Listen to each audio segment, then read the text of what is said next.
ولا حول ولا قوة إلا بالله. رب اشرح لي صدري ويسر لي أمري واحلل عقدة من لساني يفقه قولي. اللهم علمنا ما ينفعنا وزدنا علما وارزقنا الإخلاص في النية والقول والعمل. وبعد نخلص النية لله تعالى. Kita ikhlaskan niat karena Allah Ta'ala. Ayyuhal ahbabul kiram, ikhwani wa akhwati fillah. Alhamdulillah, kita tidak henti-hentinya memanjatkan rasa puji syukur kita kepada Allah Subhanahu wa Ta'ala atas segala nikmat, taufik serta hidayahnya kepada kita sekalian, sehingga sampai detik ini kita masih bisa bernafas, ya, masih bisa menjalankan aktivitas kita sehari-hari, khususnya setiap hari Jumat, ya, dan Senin, yang pada hari ini hari Jumat jam 13, kita masih bisa melaksanakan kajian rutin kita dalam kitab Matan Abi Syuja' atau Matnul Ghaya wa Taqrib. Mudah-mudahan apa yang kita laksanakan ini dicatat oleh Allah sebagai amalun shalihun, amal yang saleh, dan mudah-mudahan diterima oleh Allah Subhanahu wa Ta'ala. Amin ya rabbal alamin. Salawat ma'assalam adalah selalu kita sampaikan dan kita sanjungkan kepada baginda Rasul Sayyidul Wujud Sayyidina Muhammadin sallallahu alaihi wasallam yang selalu mengharapkan syafaatnya kelak di dunia. Ikhwani wa akhwati fillah, pembahasan kita pada siang hari ini insyaallah fasal yang menjelaskan tentang al-mashu 'alal khuffain atau mengusap khuf atau muzah. Kemudian dilanjut dengan tayamum insyaallah. Ya. Karena penjelasan masalah khuf ini insyaallah tidak terlalu panjang lebar, ya. Yaqul mu'allif rahimahullah faslun wal mashu 'alal khuffaini jaizun. Wal mashu 'alal khuffaini, dan mengusap atas dua khuf, dua muzah, jaizun adalah boleh. Khuf itu ya semacam sepatu, ya, yang menutupi kaki, yang menutupi mata kaki sehingga tidak terlihat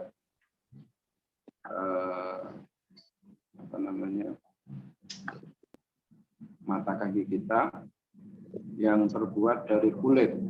Khuf itu yang terbuat dari kulit biasanya dipakai oleh orang Arab.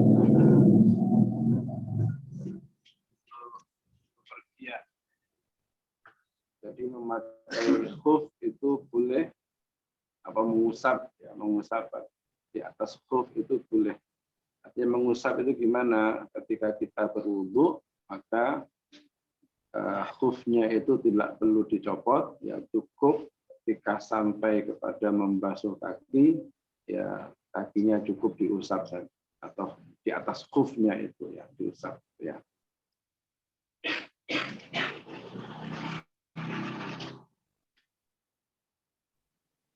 Jadi wal mashu 'alal khuffaini jaizun, dan mengusap di atas dua muzah atau khuf itu boleh bi thalathati syara'it, dengan 3 syarat. Yang pertama, an yabtadi'a lubsahuma ba'da kamalit taharati. An yabtadi'a, memulai siapa seseorang, lubsahuma, memakai keduanya ba'da kamalit taharati, setelah sempurnanya taharah. Jadi yang pertama, khufnya ini dipakai setelah bersuci. Setelah wudhu, ya, maka memakai khuf. Nah, setelah wudhu misalnya, khufnya dipakai. Ya. Kedua khufnya itu dipakai. Maka setelah itu, kalau misalnya batal wudhunya, maka ketika wudhu, khufnya ini ketika wudhu itu ketika sampai kepada kaki, ya, maka cukup hanya diusap saja. Jadi syarat pertama adalah memakai khufnya itu setelah bersesuci, ya, ada kamal itu setelah sempurnanya bersesuci. Berarti kalau ketika memakai khuf itu belum bersesuci, maka ya tidak boleh, yaitu mengusap atas. Kemudian yang kedua, wa an yakuna satiraini li mahalli ghaslil fardhi min al-qadamain. Wa an yakuna, dan hendaklah ada, wa an yakuna, hendaklah ada apa al-khuffain itu satiraini, menutup apa keduanya, li mahalli ghaslil fardhi, terhadap tempat membasuh yang fardu, minal qadamain, daripada kedua kaki. Nah, jadi khufnya itu, muzahnya itu harus menutupi kedua mata kaki, kedua kaki sampai mata kaki. Karena kan membasuh mata kaki, membasuh kaki itu kan sampai dengan mata kaki. Dalam rukun wudhu itu, kaki itu wajib dibasuh sampai dengan mata kaki. Maka khufnya itu harus menutupi bagian yang wajib dibasuh. Ya, kalau misalnya tidak sampai menutupi semuanya, ya, di bawah mata kaki, yang ditutupi aja cuma di bawah mata kaki, maka tidak bisa diusap. Ya, tidak bisa diusap. Ya. Kemudian wa an yakuna mimma yumkinu tatabu'ul masyi 'alaihima. Wa an yakuna, dan hendaklah ada al-khuffain itu mimma, dari sesuatu, yumkinu, yang memungkinkan apa tatabu'ul masyi,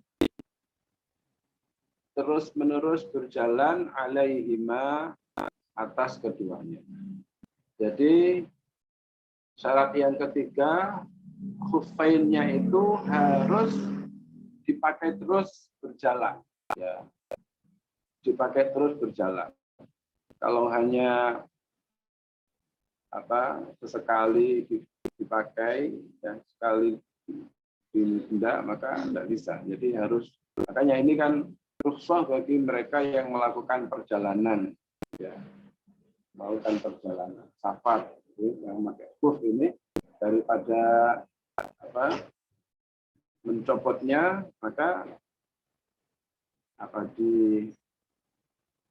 dikasih rukhsah, keringanan, tidak perlu mencopot, tapi cukup diusap saja ketika wudhu. Ya, pas batal wudhunya itu, maka cukup diusap. Jadi usap bagian atasnya, ya. Jadi diusap bagian atasnya. Diusap.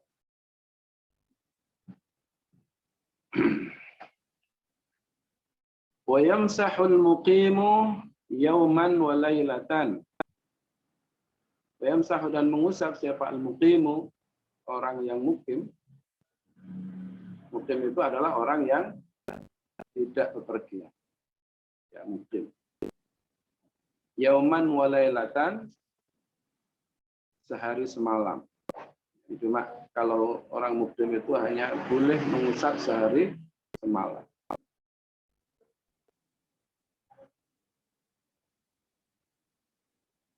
Jadi tadi itu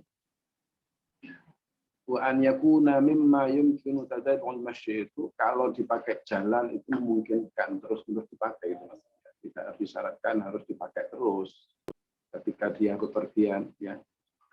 Tidak disyaratkan harus harus terus dipakai jalan. Artinya memungkinkan kalau dipakai jalan itu bisa terus. Gitu ya. Kemudian wal musafiru, makanya orang mukim itu juga boleh mengusap, tapi cuma waktunya terbatas hanya sehari semalam. Wal musafiru salasata ayyamin. Musafir itu salasata ayyam 3 hari. Salasata ayyamin 3 hari. Bilayalihinna dengan malam-malamnya, ya 3 hari 3 malam. Lebih panjang ya, 3 hari 3 malam. Kemudian wabtida'ul muddati min hina yuhditsu. Wabtida'ul muddati, dan permulaan masanya min hina yuhditsu, dari ketika dia berhadas. Oh, ada min hini diganti min hina ya. Min hina yuhditsu,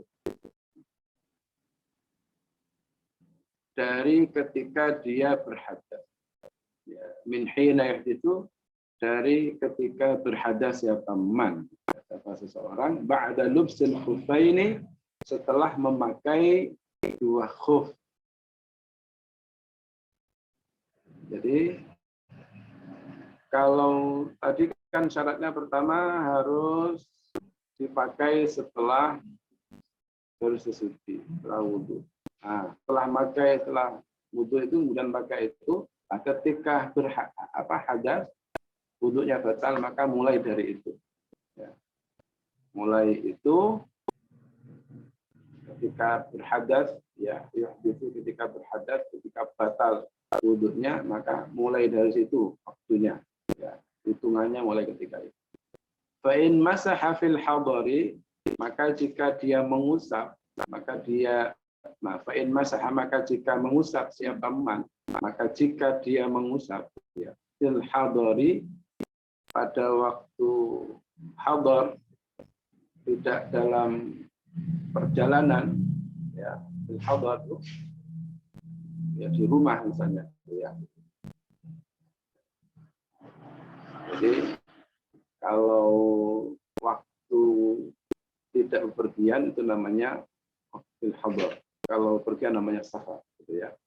Jika dia mengusap fil hadar pada saat tidak bepergian, safar, kemudian dia musafir, kemudian dia bepergian, au masaha fis safari, au masaha atau mengusap fis safari, atau mengusap siapa man ya fis safari, dalam safar, dalam perjalanan. Tsumma aqama, kemudian menyempurnakan, kemudian mukim. Ya. Tsumma aqama, kemudian mukim siapa man, atamma masha muqimin, atamma maka ia menyempurnakan, masha muqimin, mengusapnya orang yang mukim. Ya. Ini jika dia mengusapnya fil hadar pada saat tidak bepergian, kemudian setelah itu dia bepergian, dan dalam pergian itu dia itu safar, ya, kemudian mukim, ya, mukim lagi, mukim di sebuah tempat, ya, maka dia menyempurnakan ini, mengusapnya orang yang mukim, berarti mengikuti mengusapnya orang yang mukim. Ya. Wa yabtulu al-mashu, dan batal apa al-mashu, mengusap biasalah tidak asya'a, dengan 3 perkara, dengan sebab 3 perkara. Artinya tidak boleh mengusap lagi ya, kalau terjadi 3 perkara ini. Yang pertama bi khal'iha, dengan sebab mencopot kedua muzahnya, ya, kedua khufnya, ya, atau terlepas. Yang mencopot keduanya atau terlepas. Au bin khila'iha, bin khila'iha. Kemudian wang qidha'il muddati, dan berakhir. Maka sudah tidak boleh mengusap. Wa ma yujibul ghusl wa ma, dan perkara yujibu yang mewajibkan apa ma al-ghusla terhadap mandi. Misalnya junub ya, junub apa haid.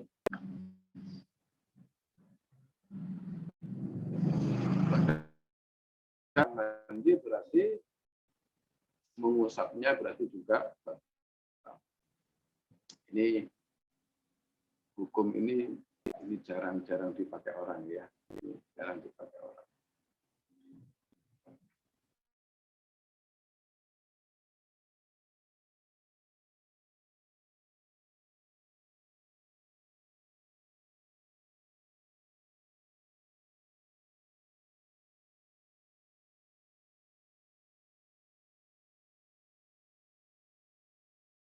Ustaz,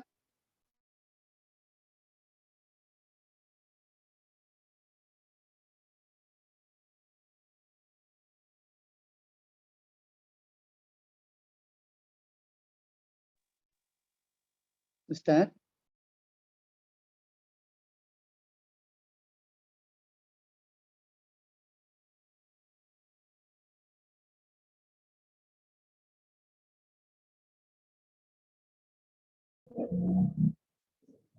Maaf, sinyal terputus ya. Kita lanjut kembali. tadi hilang Ustaz, bisa diulang nggak? Jadi hukum ya apa namanya al-mashu al khuffain ini jarang dipakai orang, ya. Jarang dipakai orang. Jadi kita tidak terlalu bahas terlalu lebar lah. Ini kita bahas bab selanjutnya sekarang. Faslun ya. Sudah itu tadi. Bab terakhir kan hanya bab masalah itu. Hanya masalah apa yang saya sampaikan bahwa hukum ini tidak atau jarang dipakai orang. Oke, kita lanjut aja. Faslun wa syara'itut tayammumi khamsatu asya. Sekarang kita akan bicara tentang bab tayammum. Yaqul mu'allif rahimahullah wa syara'itut tayammumi khamsatu asya. Dan syarat-syarat tayammum itu ada 5 perkara.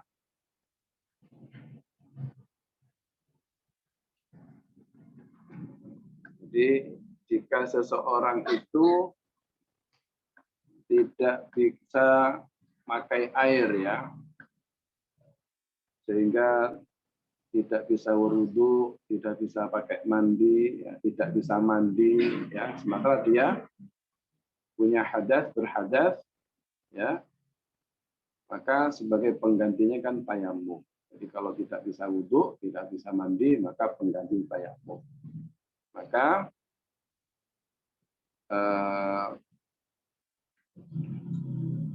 ada beberapa syarat yang harus diperhatikan bagi seseorang yang akan melakukan tayammum. Ya.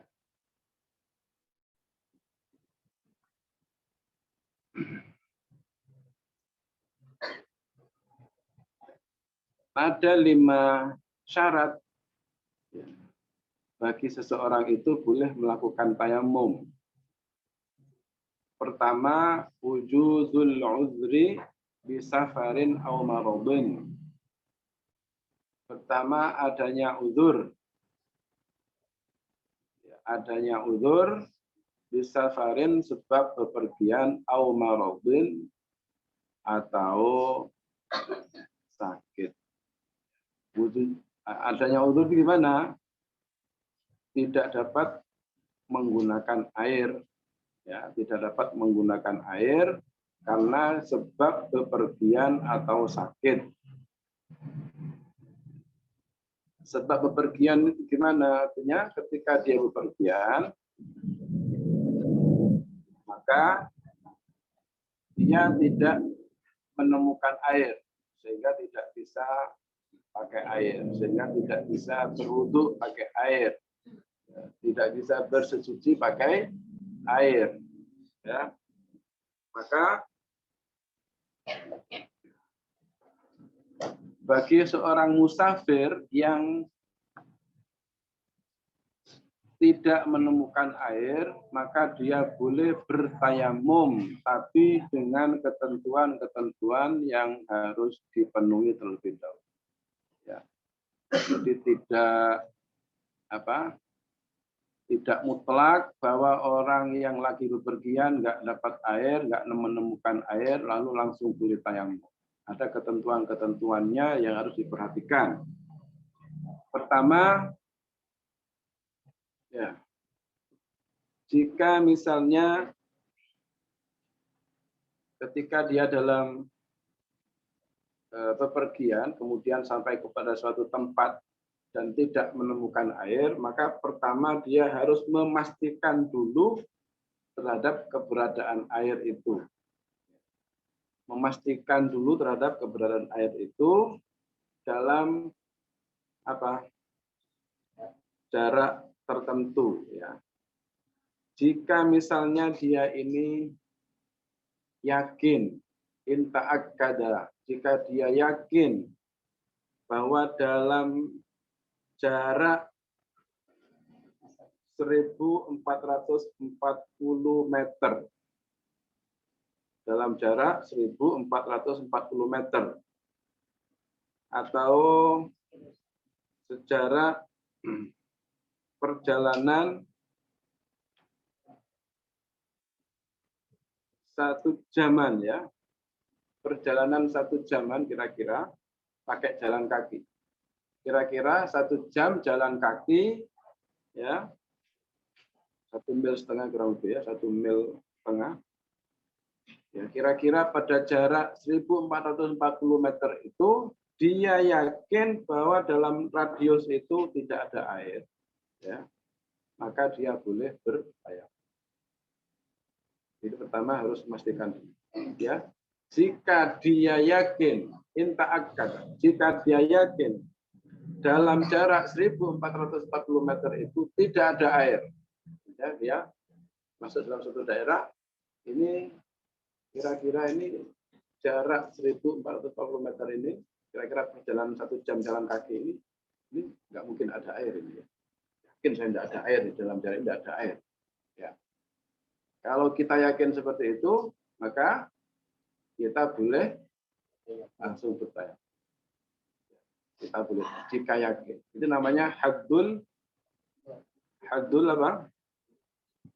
Haddul ghaus. Namanya haddul ghaus. Haddul ghaus maknanya apa? Kalau dia misalnya itu punya teman, ya, kalau temannya itu dipanggil itu, dia teriak panggil tolong, tolong. Si temannya itu mendengar. Jadi kata al-ghaus kan artinya tolong, ya, minta tolong. Haddul ghaus. Jadi kalau misalnya sejarah itu, misalnya dia panggil temannya itu, ente punya air enggak? Gitu ya. Kemudian dia dengar, enggak. Kira-kira gitu, namanya haddul ghaus. Itu namanya haddul ghaus. Ya, perjalanan 1 jam, 1 jam. Kalau teriak, ya, kalau teriak. 1 jam dari sini ke rumah. Itu kalau pakai mobil. Ini jalan kaki, ya. 1 jam jalan kaki. Kambing. Ya, ini 1440 meter. 1,5 mil. 1,5 kilometer, ya. Kurang lebih. Ya. Kemudian itu tadi, ya, jika yakin bahwa dalam radius 1440 meter itu 1,5 kilo, ya, 1,5 mil. Ya. Itu kalau tidak ada air, yakin itu tidak ada air dalam radius itu, maka boleh bertayamum. Kedua, kalau misalnya tidak yakin, ya,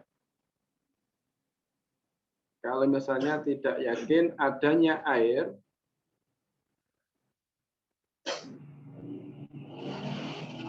kalau apa?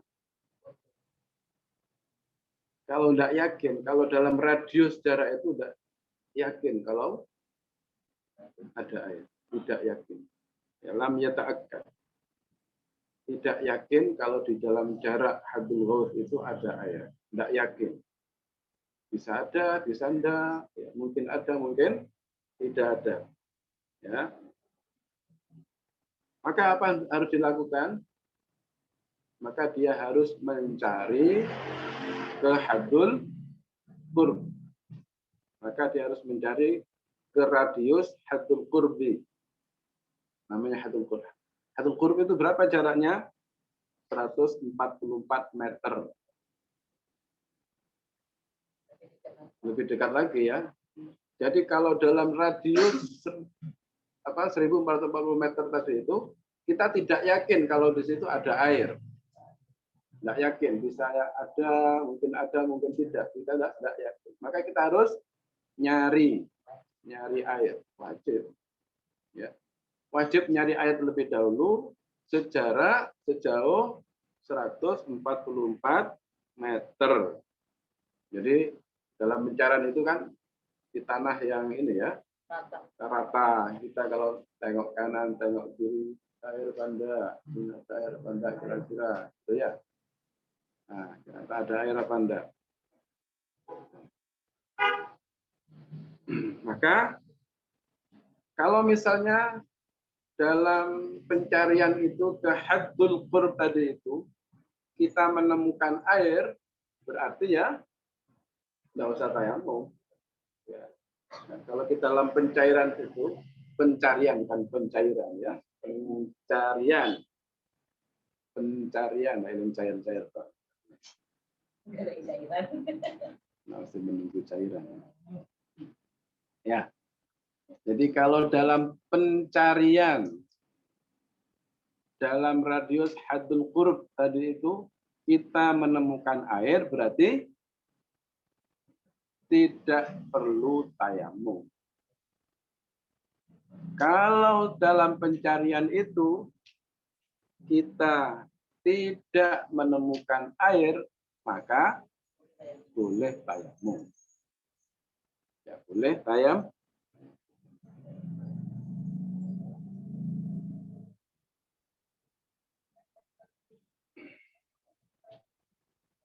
Itu masalah yang kedua. Kemudian masalah yang ketiga. Kalau misalnya dia tahu bahwa ada air di luar hadul qurb. Ya. Kalau dia tahu ada air di luar hadul qurb, maka dia tidak wajib mencari. Ya. Kalau dia tahu bahwa ada air di luar hadul qurb, di luar jarak 144 meter, tahu kalau di luar itu ada air, maka dia tidak wajib mencari air itu. Artinya boleh tayamum. Ya.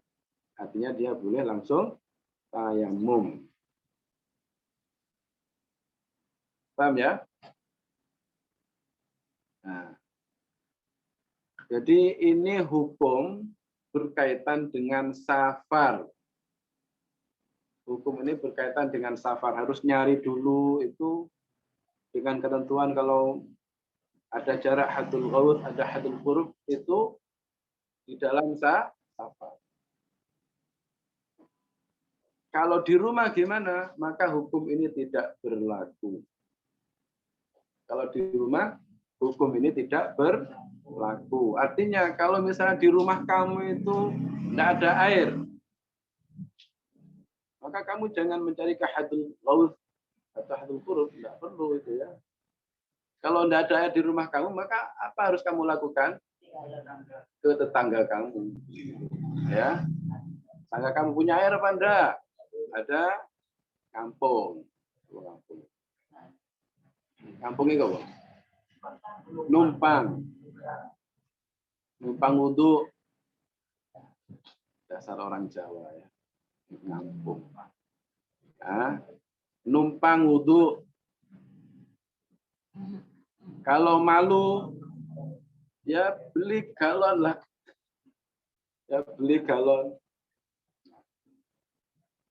Kalau misalnya tetangga enggak ada, beli galon enggak? Enggak mampu. Enggak punya uang. Ya, di tangga juga enggak ada air. Apa harus kamu lakukan? Ya, ke sungai. Allah. Tepok naik gratis. Jauh nih.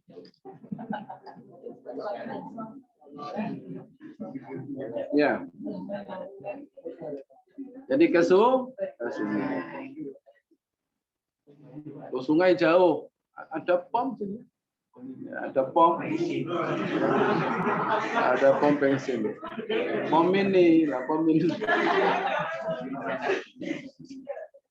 Ya pom bensin itulah. Kalau pom mini ini kan ya pom mini kan kadang di rumahnya orang itu ya tanya punya ini apa enggak?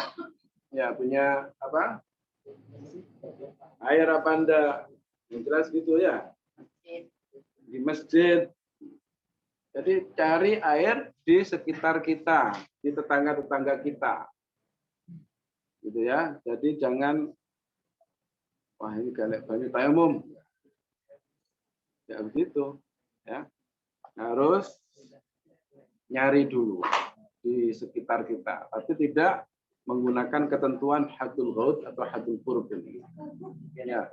Enggak ada di sungai, enggak ada ya ke pantai lah. Kok jauh.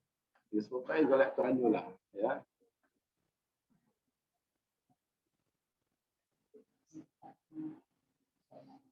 Nah, kalau pantai, kalau laut itu kan tidak ada istilahnya kekeringan air laut itu. Air laut itu tidak ada kekeringan. Kalau sungai bisa kering, tapi kalau air laut tidak ada kekeringan air laut.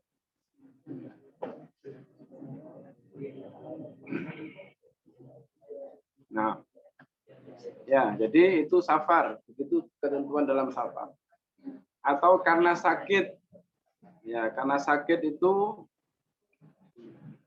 misalnya kalau dia pakai air, maka tidak sembuh-sembuh penyakitnya. Atau bertambah parah.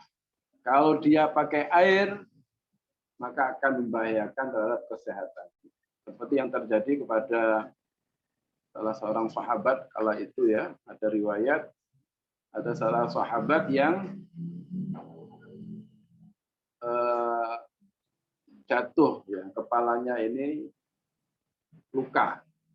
Ya, kepalanya luka. Karena luka maka di malam harinya ya, ketika malam harinya dia ini ihtilam. Ya, malam harinya dia ihtilam. Apa ihtilam? Mimpi basah. Ya. Malam-malam dia ngimpi basah. Sementara dia kepalanya luka. Akhirnya nanya ke temannya, gimana ini saya kepala saya luka, ini sakit ini saya. Tapi saya ini junub. Saya sekarang lagi junub. Apa harus aku lakukan? Kata temannya itu ya mandi lah. Ya. Kata temannya itu ya namanya junub ya harus mandi. Ya, karena temannya ini bukan ahli fatwa, bukan ahli ilmu, ya maka menjawabnya sesuai ya sakarepnya, seenaknya itu ya. Nah, akhirnya apa? Karena dia nuruti apa kata temannya itu, akhirnya mandi. Setelah mandi, mati. Ya, Setelah mandi mati. Nah, informasi ini sampai kepada Rasulullah Shallallahu Alaihi Wasallam. Kata Nabi apa? Qataluh. Ya, mereka telah membunuhnya. Kalau misalnya tidak tahu, mestinya dia harus nanya kepada ahli ilmu. Ya, makanya kalau dia ini bukan ahli ilmu, bukan tidak ngerti itu ya, tidak boleh dia berfatwa tanpa ilmu. Ini bahayanya. Di antara bahayanya fatwa tanpa ilmu ya kayak gini. Makanya kalau kita ditanya sesuatu, tidak tahu ya, bilang tidak tahu lah. Ya. Kalau dia tidak tahu tapi sok tahu, ya kayak gini jadinya. Tidak tahu tapi sok tahu. Tidak tahu sok tahu. Akhirnya ini jadi korban. Ya. Jadi kalau apa namanya, kalau hanya seperti ini, kalau masalah yang sangat prinsip gimana jadinya? Itu membahayakan dirinya sendiri. Ya, wala taqfu ma laisa laka bihi ilmun. Janganlah menyampaikan sesuatu yang kamu tidak ada ilmu tentang hal itu, tidak tahu tentang hal itu. Ya. Makanya kita harus bisa berhati-hati ketika ditanya tentang suatu hukum dalam masalah agama. Ya, jadi kalau dia ini sakit dan tidak memungkinkan pakai air, kalau pakai air maka akan membahayakan terhadap dirinya, maka apa yang harus dia lakukan? Maka boleh bertayamum. Ya, boleh tayamum. Cuma sakit itu ada dua. Sakit itu ada dua. Ya. Ada yang sakit seluruh tubuhnya ini sakit. Ada yang hanya sebagian dari anggota tubuhnya yang sakit.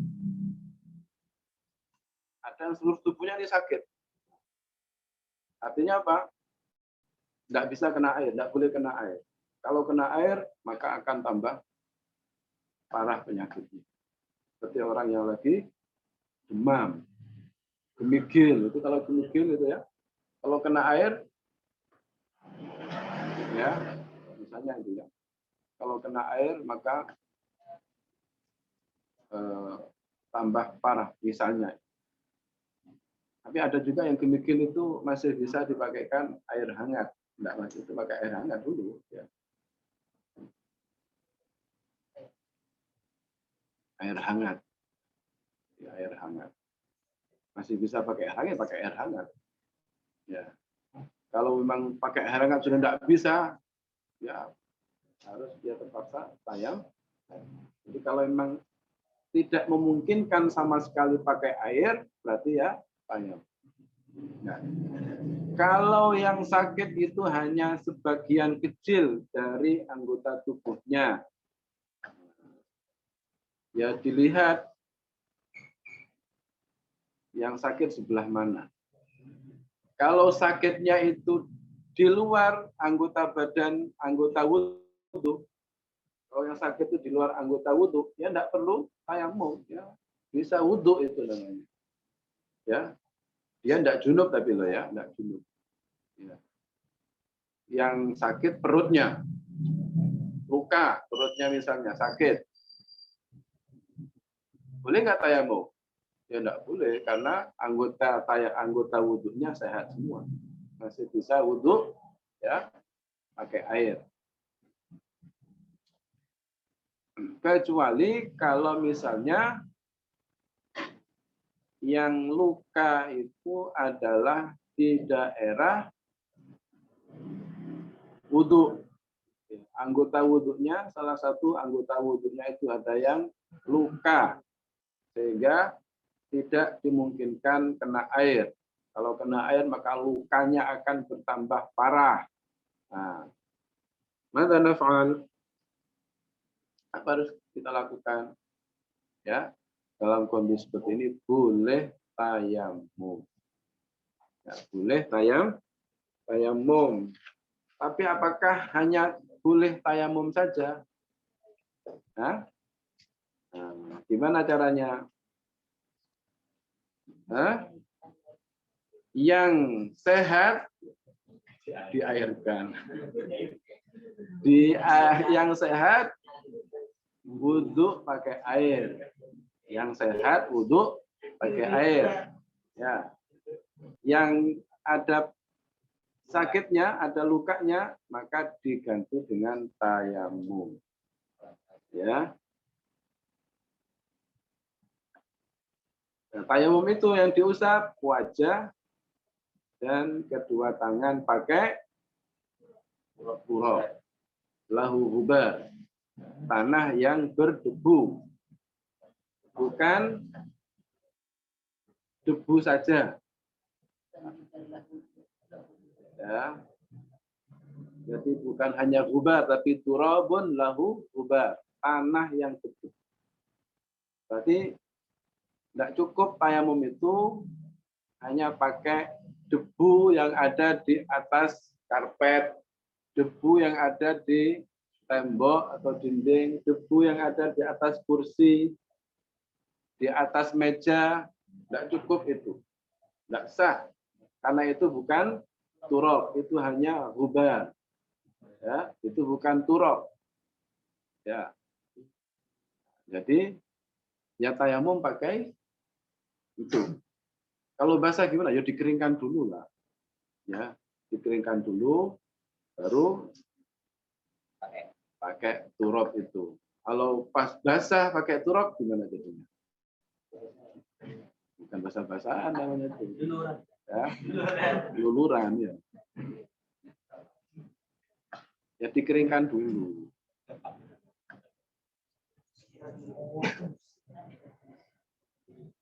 Jadi yang sakit tadi tidak wajib diusap, ya. Yang sakit tidak wajib diusap. Jadi dia yang sehat dibasuh,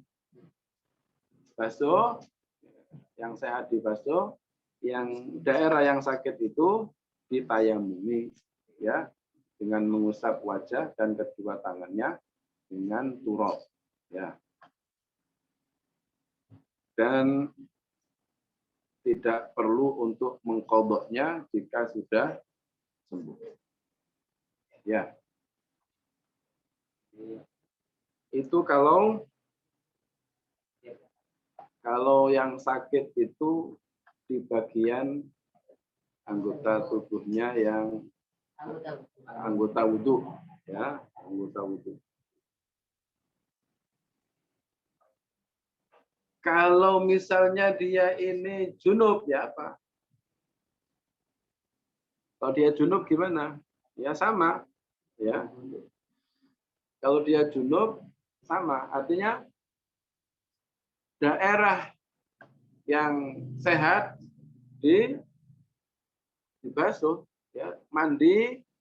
Sementara yang sakit itu tidak perlu kena air, jangan kena air, karena kalau kena air tambah sakit. Jadi yang sehat itu disiram pakai air, ya, diratakan airnya. Ketika sampai di mana ini anggota yang sakit, ditayamum. Ada yang mengatakan begini, tayamum dulu boleh, setelah tayamum baru mandi. Ada yang mengatakan begitu, ya.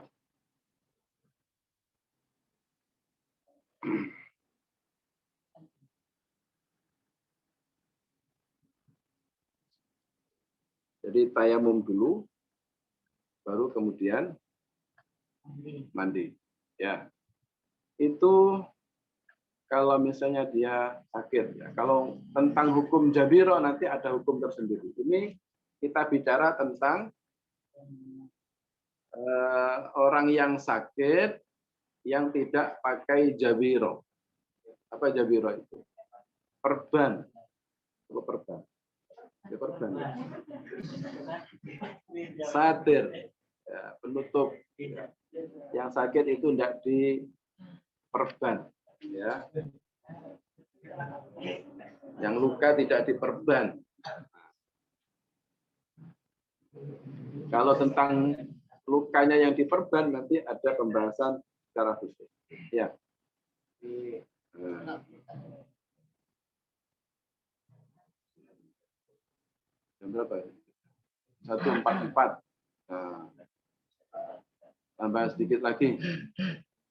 Jadi wujudul udhri di safarin aw maradin, kemudian syarat yang selanjutnya yang kedua wa dukhulu waqti shalah, dan masuk waktu sholat. Artinya orang yang tayamum itu hanya boleh tayamum ketika waktunya sudah masuk. Kalau belum masuk waktu, maka tidak sah tayamum.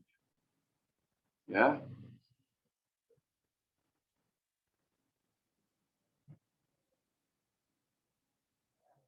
Kemudian wa talabul ma'i, dan mencari air setelah masuk waktu itu. Wa ta'adzuru isti'malihi, dan ada uzur menggunakannya. Ya. Ada uzur menggunakan air itu. Artinya tidak bisa menggunakan air itu karena ada uzur. Ya. Kemudian wa i'wazuhu ba'da talab. Artinya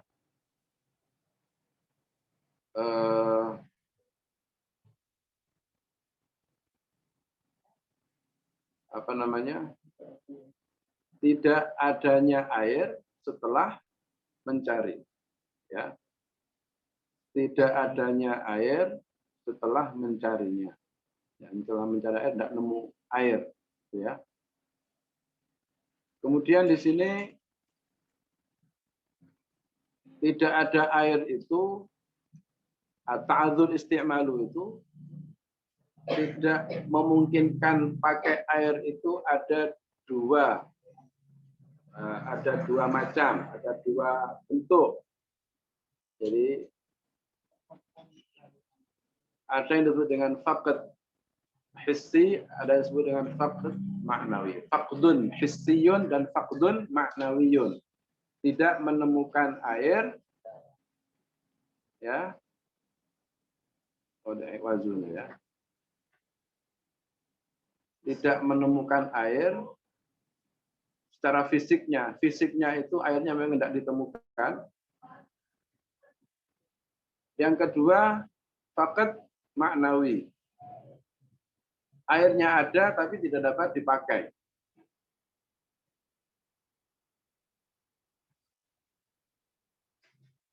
Itu namanya al-ma' mawjud lakin ta'adzur isti'malu. Ada air tapi tidak bisa dipakai air itu. Tidak dimungkinkan memakai air itu. Ya.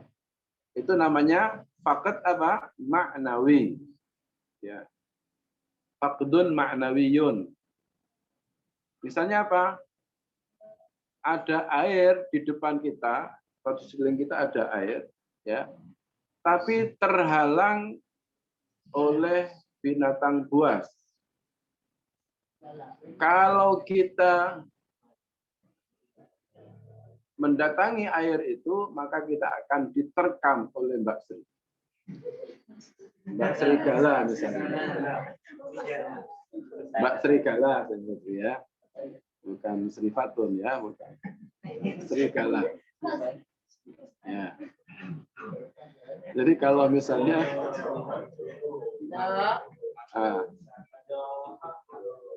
kalau misalnya kita itu mendatangi air itu, kita akan diterkam oleh serigala. Nah, maka itu namanya faqd ma'nawi. Atau terhalang oleh musuh. Terhalang oleh musuh. Kalau kita nyamperin air itu, maka kita akan ditangkap oleh musuh. Ya. Maka namanya faqdun ma'nawiyun. Karena itu boleh tayamum kita kondisi seperti itu. Ya, kalau memang. Atau ada air di tangan kita. Ada air di tangan kita itu. Tapi air ini tidak bisa kita pakai karena ada yang lebih membutuhkan. Apa? Misalnya hewan kita, binatang tunggangan kita. Ya. Karena binatang tunggangan butuh air. Kalau kita minum, maka dia tidak bisa minum, mati. Kita nggak bisa perjalanan. Maka itu namanya sama dengan faqdun ma'nawiyus. Ya. Kemudian watturabut tahir alladzi lahu ghubar. Kalau enggak ada alladzinya tambahi alladzi ya. Watturabut tahir, tanah yang suci, alladzi lahu ghubar, yang mempunyai debu, yang berdebu. Ya. Menggunakan tanah yang berdebu. Ya. Bukan debu saja, ya, seperti tadi disampaikan. Fa in khalaqahu jissun aw ramlun lam yujzi. Fa in khalaqahu, maka jika bercampur dengannya, dengan turab itu apa jissun, apa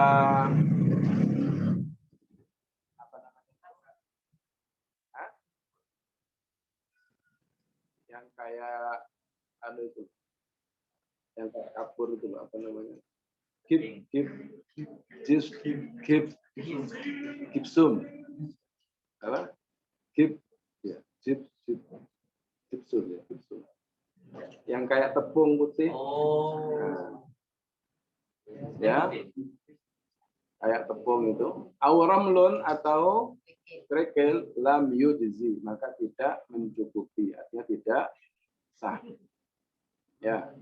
Itu beberapa syarat, ada 5 syarat ya, yang harus dipenuhi oleh orang yang tayamum. Syarat-syarat yang dipenuhi bagi orang yang akan melakukan tayamum, agar supaya tayamumnya itu menjadi sah. Ya. Oke, karena waktu, maka untuk sementara pembahasan kita cukupkan sampai di sini dahulu, ya.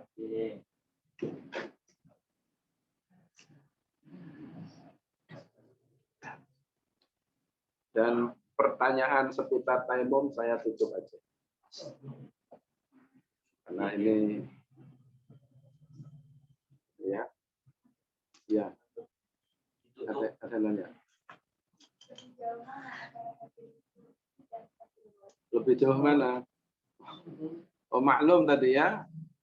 Lebih jauh mana? Ada haddul qurub dan haddul ghawth. Tadi ya, kalau haddul ghawth berapa jaraknya tadi? 1440 meter. Haddul qurub 144. Nah, jauh banyak mana itu? 1440. Berarti jauh haddul ghawth. Ya. Jelas, yang paling jauh adalah haddul ghawth. Haddul qurub, namanya qurub itu kan dekat. Cuma 144 meter.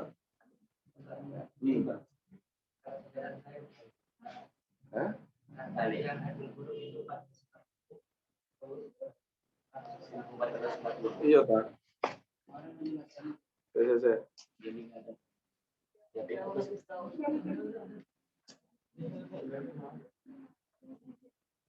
Balik ya? Oh,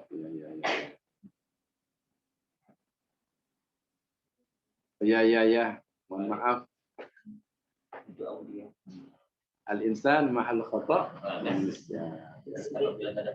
Barakallahu fiik. Mengingatkan ya. Mohon maaf. Tadi ya kebalik tadi ya. Ya inilah. Alhamdulillah saya mengingatkan ya.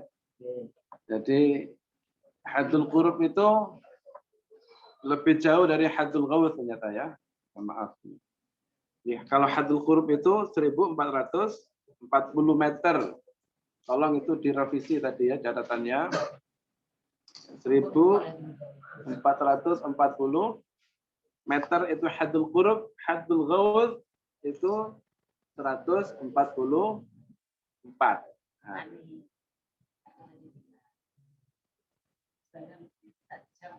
Ya itulah. Ya begitulah ya. Jadi mohon maaf sekali lagi. Mohon maaf. Ya haddul qurub itu 1440. Kalau haddul ghaud 144. Barakallahu fikum telah mengingatkan.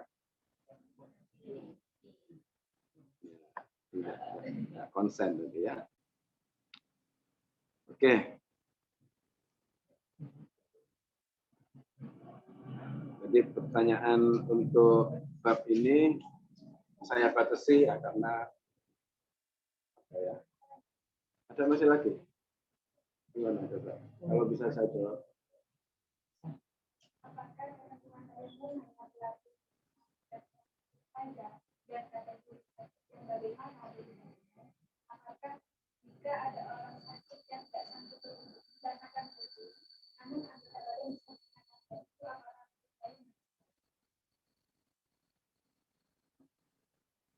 Sakit itu yang membahayakan kesehatannya. Yang boleh tayamum itu adalah sakit yang dapat membahayakan kesehatannya. Kalau pakai air itu dapat membahayakan kesehatan. Ya. Kalau hanya pusing, masa tidak bisa pakai air? Ya, kalau hanya pusing, maka jelas bisa pakai air. Ya, bisa pakai air. Cuma kadang masalahnya orang yang pusing itu tidak bisa ke tempat air wudhu. Cuma itu masalahnya karena pusing. Kalau udah jalan, sempoyongan jatuh. Maka gimana caranya? Ya minta tolong supaya didatangkan air. Gitu ya. Minta tolong dia didatangkan air.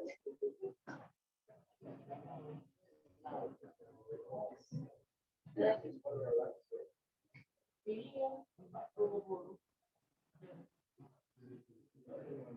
Sudah ya? Ya, oke. Terima kasih atas perhatian semuanya. Sekali lagi saya mohon maaf. Tadi itu yang apa namanya? Ada pertanyaan lagi? Gimana?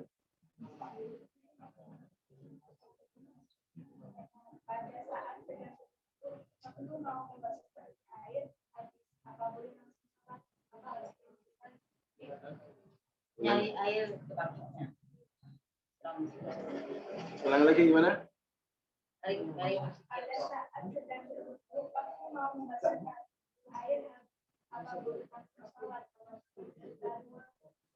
Airnya habis waktu masuk kaki. Sebelum masuk kaki sampai. Sebelum kaki itu apa wudhu apa tayamum? Hah? Wudhu akhirnya. Wudhu toh kan itu gambar tayamum kan? Hanya nanya masalah wudhu kan? Sampai wudhu airnya habis, dia nyari, ya, nyari air.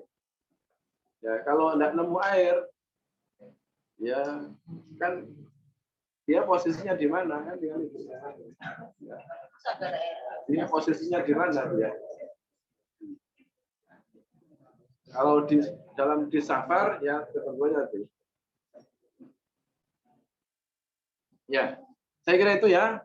Sekali lagi terima kasih atas perhatiannya dan mohon maaf sekali lagi.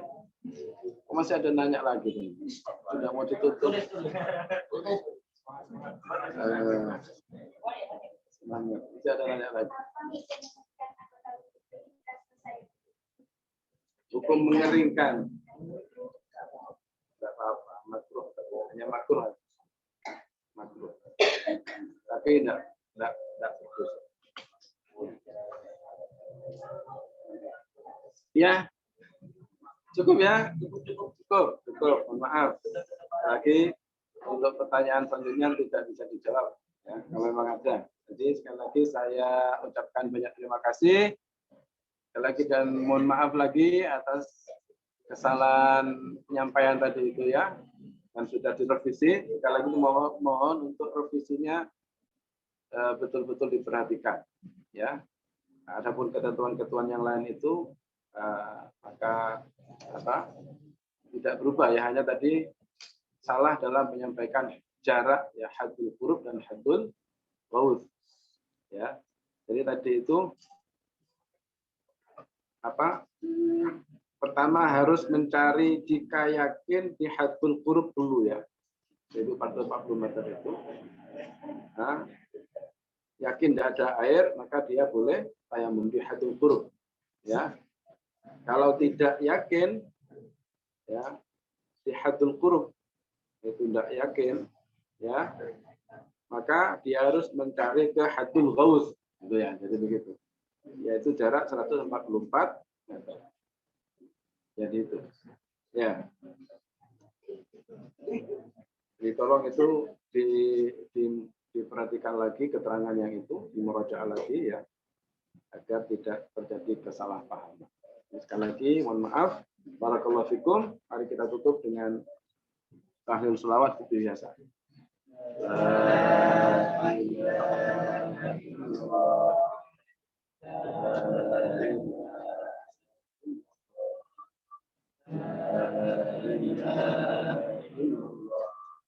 Allahumma shalli ala sayyidina Muhammad wa ala alihi wa sahbihi wa sallim.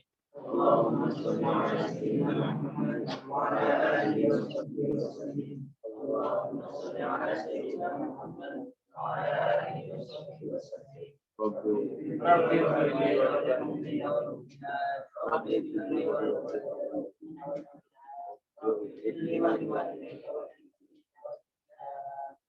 Barakallahu fikum jami'an wal 'afwu minkum. Wassalamu alaikum warahmatullahi wabarakatuh.